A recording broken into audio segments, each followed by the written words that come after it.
war to control a trade worth almost $5 billion a year. That's $13 million a day. Who is now $13 million a day? $13 million, I unalive myself. I mean, of course I wouldn't, but I'm just saying, like, just imagine. $13 million a day? These niggas is getting their head knocked off their shoulders. Come on, we done seen niggas get their head knocked off their shoulders for less. $5, $2, $13 million a day? $13 million a day, your man's will switch up on you. I'm telling you right now. TTU that's talking shit. All right.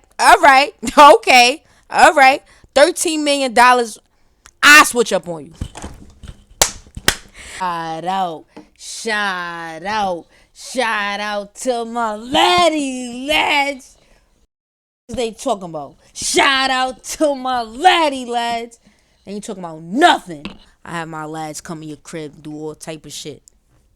Like, why am I so angry? I'm actually not angry. I'm actually in a pretty good mood. Guys, I did a video earlier to show you guys my new puppy. I got another new puppy. And before you go to TT, why you always getting a new puppy? Because I keep sharing these dogs with these dog ass bitches, and they keep trying to play me on some bullshit. And y'all know me, bro. I got a bad temper. I can't crash out about no dog, bro. I'm sorry. Like, it says deadly gang war erupts over illegal tobacco trade. Now, tobacco illegal in Australia? Or y'all just getting tobacco for the low? Drop a comment, let me know. Shout out to 60 Minutes Australia. Let's get into it. coming up? Megs, I got the puppy yesterday night. I know you sick of me. I'm going to ship out your stuff tomorrow morning. You have my word. Tomorrow morning. What am I doing tomorrow? Oh, no. I have nothing to do tomorrow. See? Tomorrow morning, you have my word. I'll ship out your stuff. All right? Let's get it. You got 24 hours. Oh, to all my members, if there's anything that you need from New York or if it's anything that you need from America, I can always ship it to you, all right? You got to be 18 and up. I don't like to communicate with minors on here. It gets a little complicated. So you got to be 18 and up. And then I'll send you some shit, just let me know your addy. But you got to be a member for that. And you can also send me some shit, all right? So let's get it. If you're not out of here, this stock's going to get burnt down. The dangerous battle to control who is now running the show. Kaz Hammett has got the market cornered. Australia's $5 billion illegal tobacco industry. It does end in extreme violence. $5 billion tobacco industry? $5 billion? $5 billion for some tobacco? And I thought coke. But you know how they say, you right, I'ma just. Violence and murder. And when will it stop? It's so entrenched now, this problem. That's next on 60 Minutes. Where there's smoke, there's firebombing. That's now the reality for tobacconists, predominantly in Victoria, but increasingly elsewhere around the country too. In the last 18 months, as many as 200 of their shops have been destroyed, as criminals try to wrest control of the very lucrative illegal tobacco market. What's concerning, though, is not only the level of violence, but why this thuggery started in the first place. By taxing cigarettes so exorbitantly in an attempt to stop people smoking. What the government has inadvertently created is a... See, and this is the thing with the government. Y'all would do all of that to try to get people from stop smoking, other than just stop selling the shit. So do you really want people to stop smoking? Like, you know what I mean? No. I'm saying that while I'm smoking, but I ain't smoking cigarettes. I'm smoking out the dog. A thriving black market worth $5 billion a year. Listen, Mark, I'm going to tell you something right now. We're up because we're down from Melbourne. You're watching something very untoward happening. What police say is a brazen daylight extortion attempt in regional Victoria. And we have to take over the shop. The man issuing demands may be softly spoken, but his tactics are menacing and unmerciful.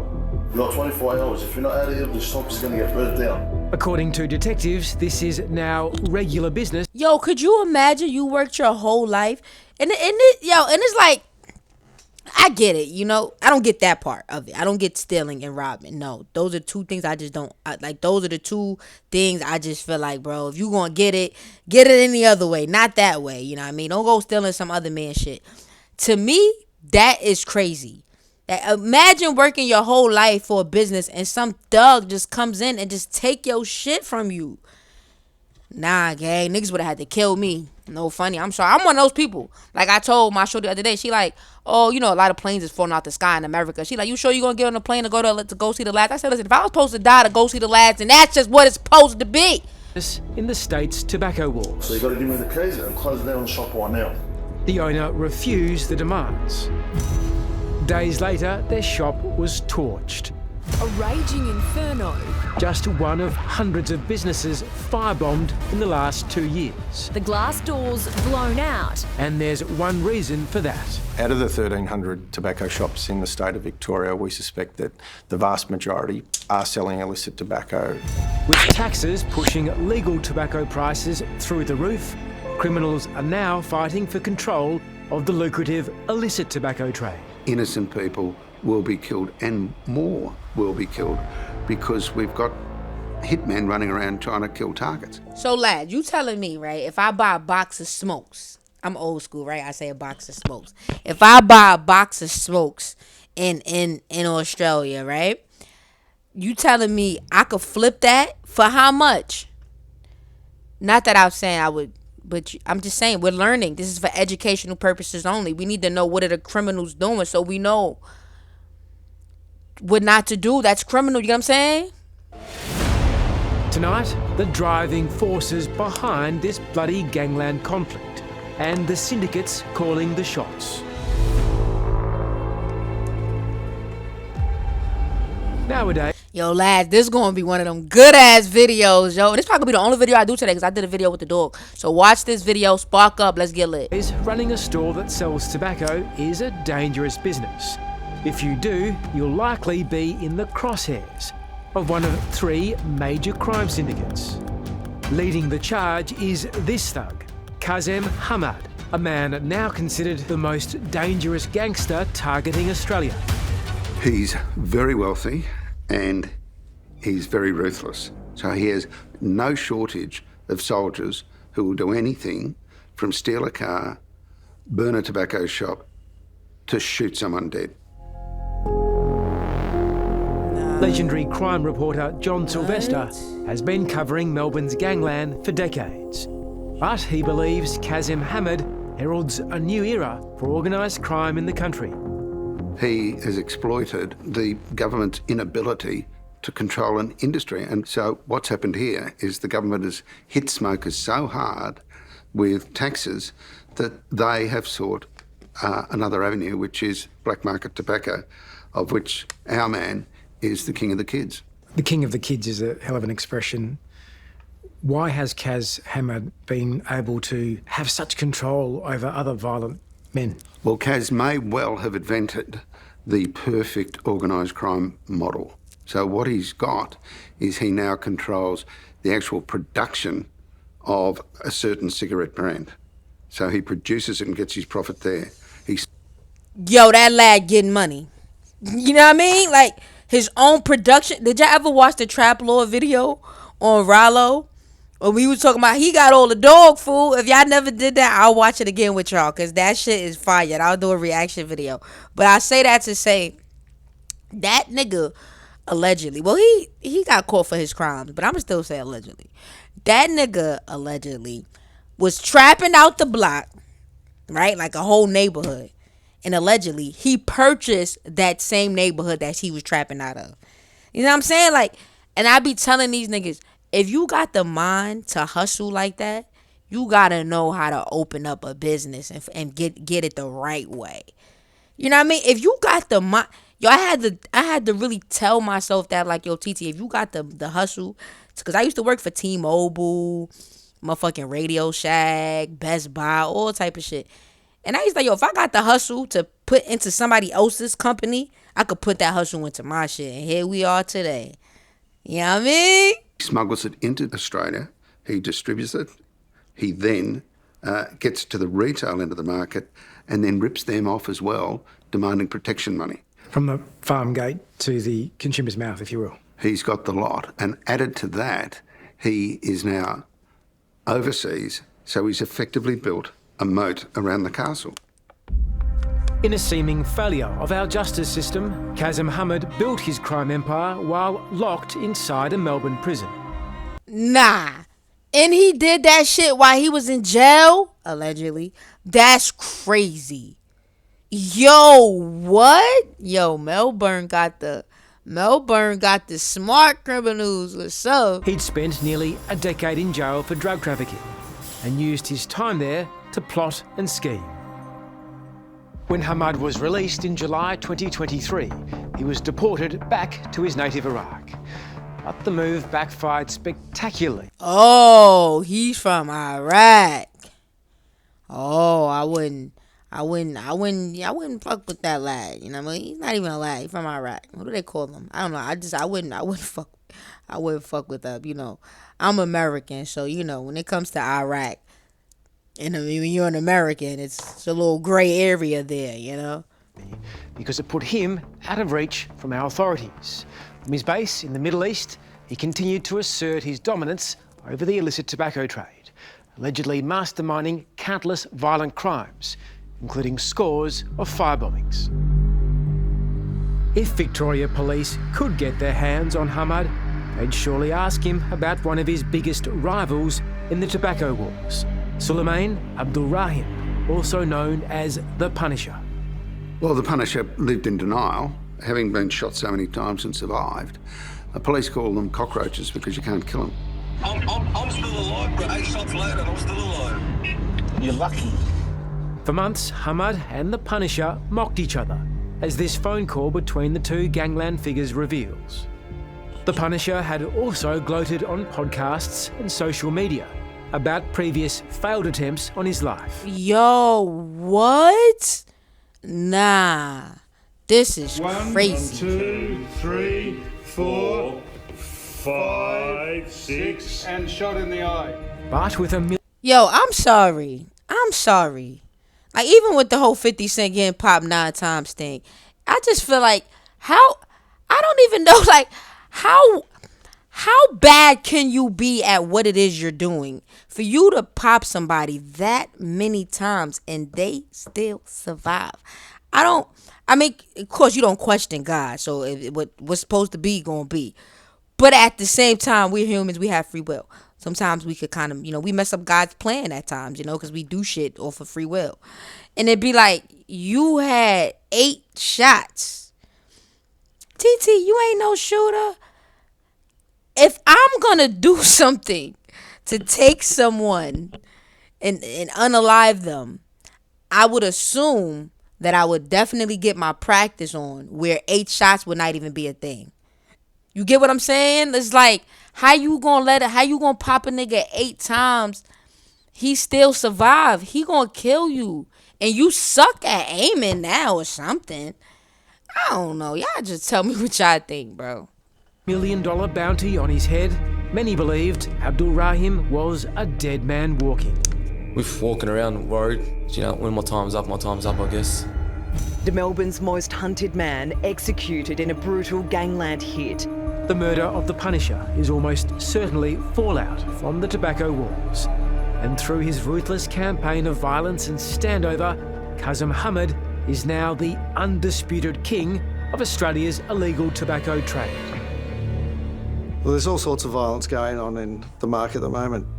Former Australian Federal Police Detective Superintendent Rowan Pike knows more about the history of the illicit tobacco trade than almost anyone else. In 2015, he created and led the Australian Border Force's Tobacco Task Force. What did you learn about who was pulling the strings behind this trade?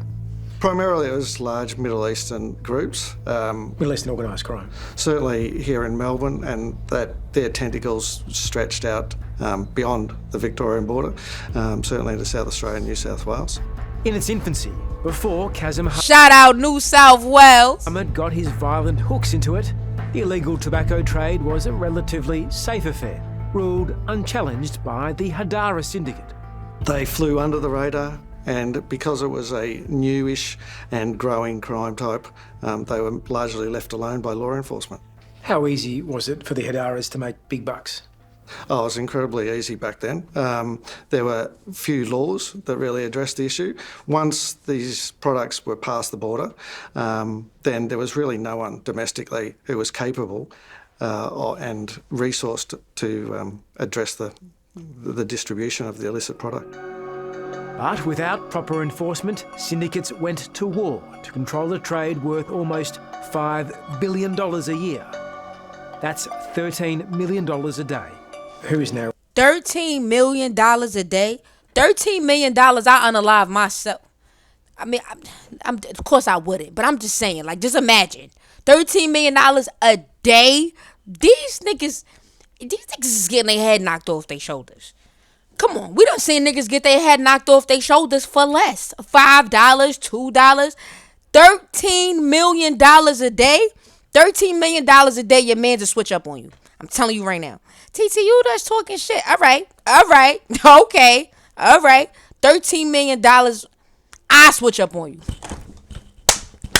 Listen, nigga, this $13 million. I switch up one good time, and then we can get back to it. You know what I mean? Act like it never happened. You know what I mean? $13 million. running the show?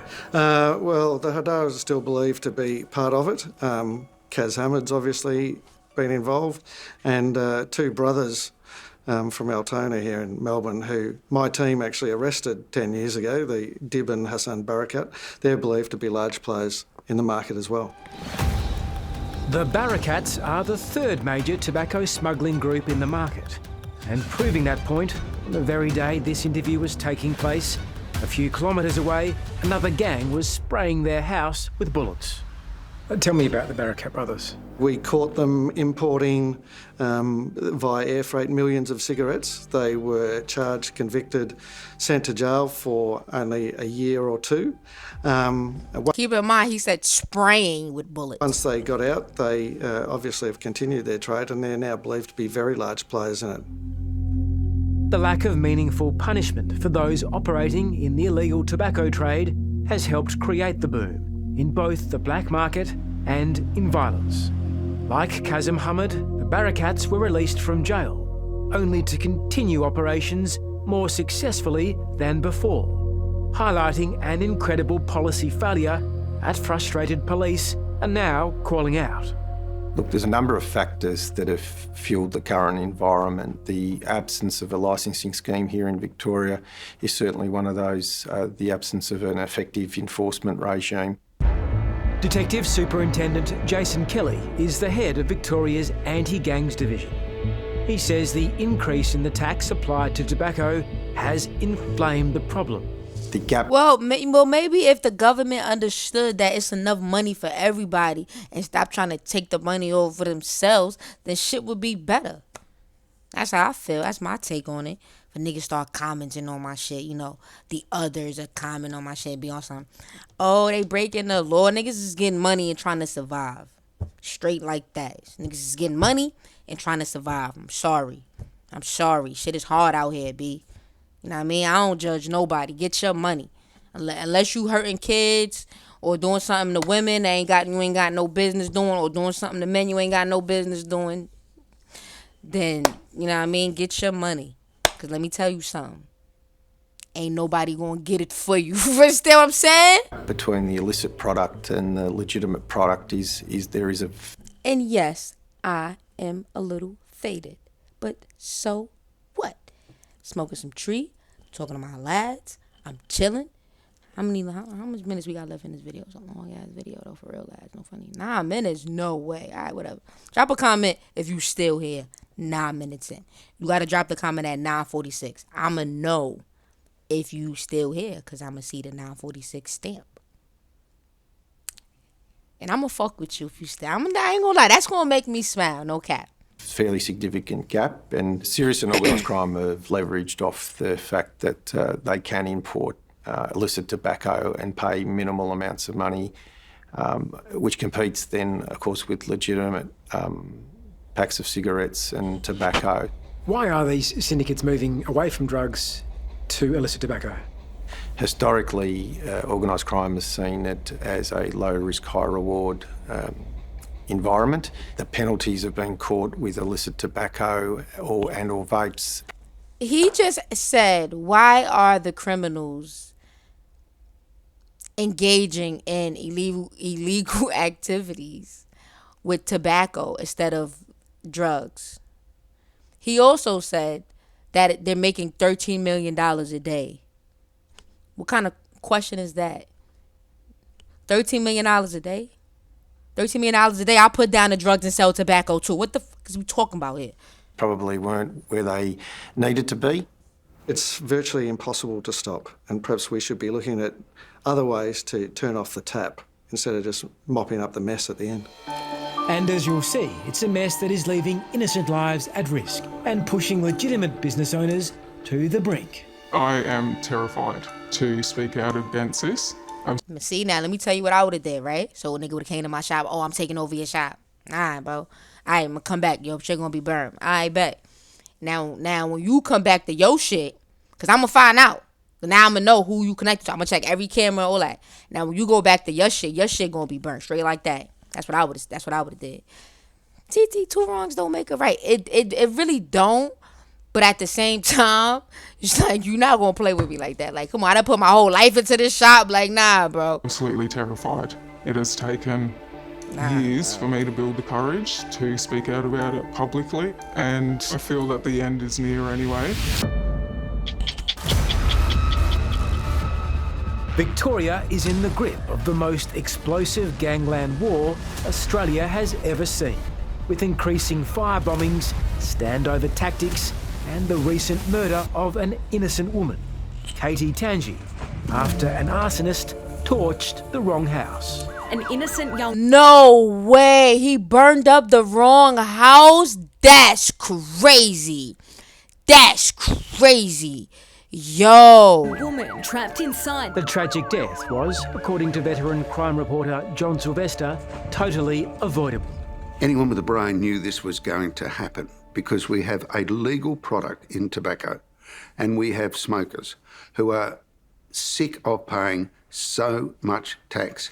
So naturally they look for an alternative, which is... Well, what the fuck be wrong with governments? Because I'm watching some Australia shit and y'all governments is bugging out too, like I always be bugging out. Everybody bugging out.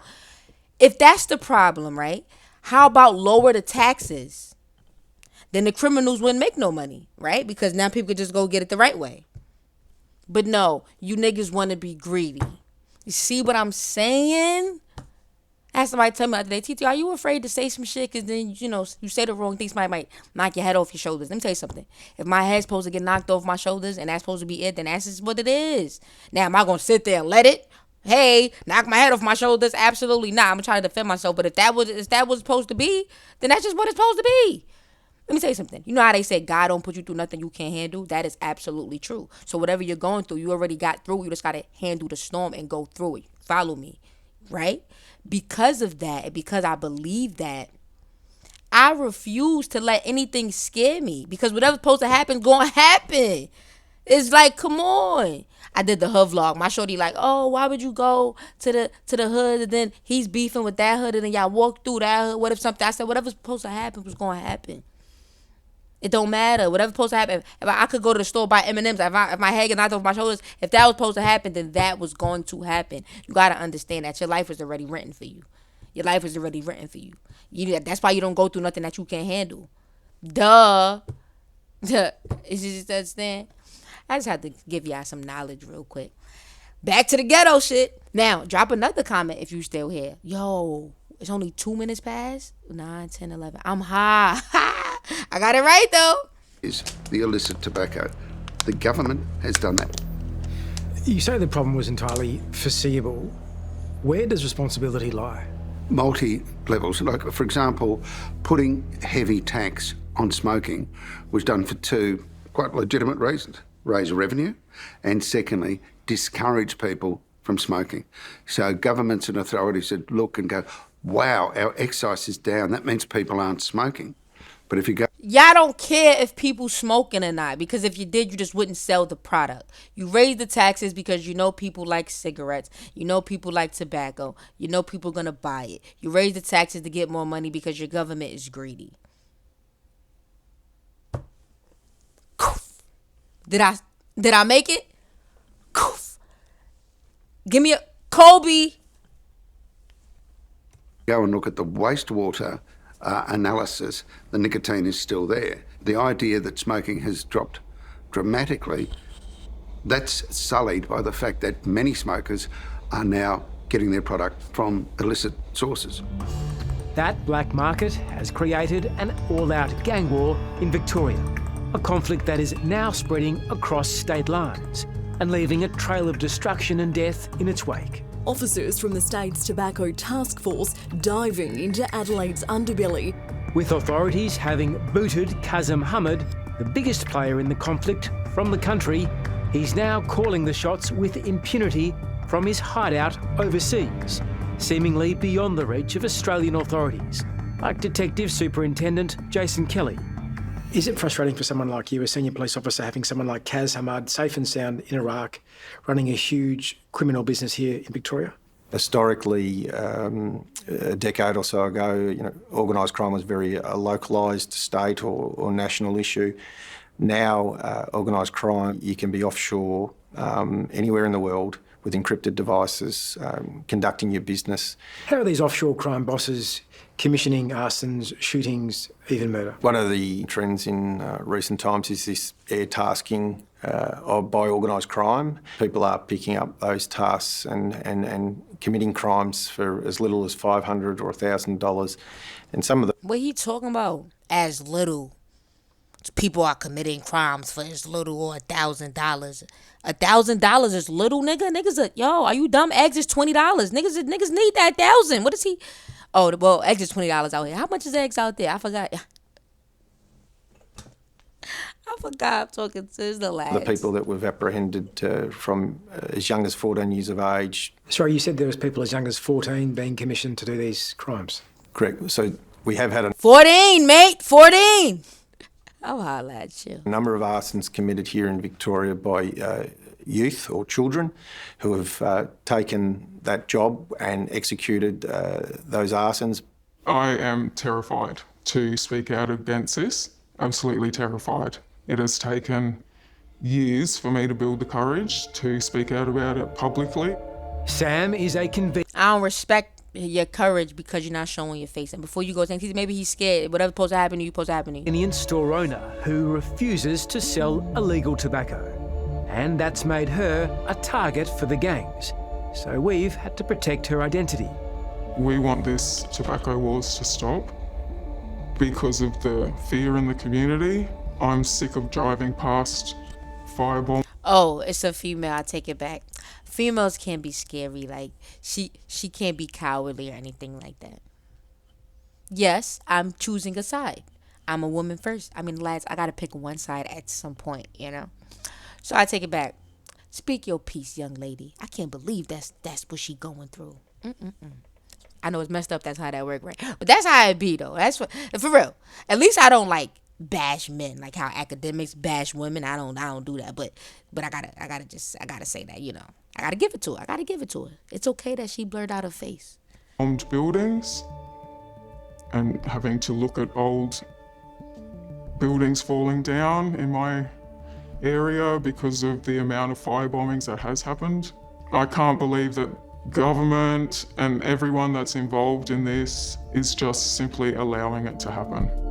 Sam and her family have been pushed to the brink by the illicit tobacco trade, driven from their hometown by gangsters. I was terrified. It's difficult to prepare yourself to go to work knowing that people want you to lose your business in a very violent way as being firebombed. To have men, especially if I'm standing behind the counter by myself, to scream extreme abuse of a sexual nature is terrifying. We have been targeted all around the country. Nah, I ain't like that. What I said I ain't with the hustle. If you're doing something with the women or you're doing something with the men, I ain't like that. That's messed up what they gotta go through, yo. By violent attacks with the use of edged weapons, machetes, scissors, hammers, that type of thing. Theo Fakare is the CEO of the Australian Association of Convenience Stores, and he says the economics of legal versus illegal cigarettes has pushed consumers to the black market. You can buy an illegal pack of tobacco. Yeah, I'll go to the black market too. The fuck? Shit, you talking about for as little prices? as $9. See, $9. And a legal pack could be somewhere between $40 and $45. I'm making sure y'all couldn't see me texting my hoes. Look, it's mad at them. Look, that's well. Look, all right, I lied. It's only one. Oh, y'all probably seen somebody's number. I gotta blur that part out. Hi. The gap that exists is just too lucrative. There's limited enforcement. The reward is big, but the penalty's low. And they continue to get away with it. The reward is big, but the penalty's low. What the fuck is this? Yo, shut up, bro. I'm sorry, because if you lower the taxes, we wouldn't have this, but I don't even want to hear their side of the story. They ain't interview no criminals. You know what I mean? That's why y'all like YouTubers, because we go to the hood and interview the criminals. You know what I mean? Allegedly. Look, they ain't interview no criminals. They only interview the police. All right, that was dope. I'm out, lad. Y'all subscribe for the vibe. I said, shush, whatever. I'm out. I love y'all.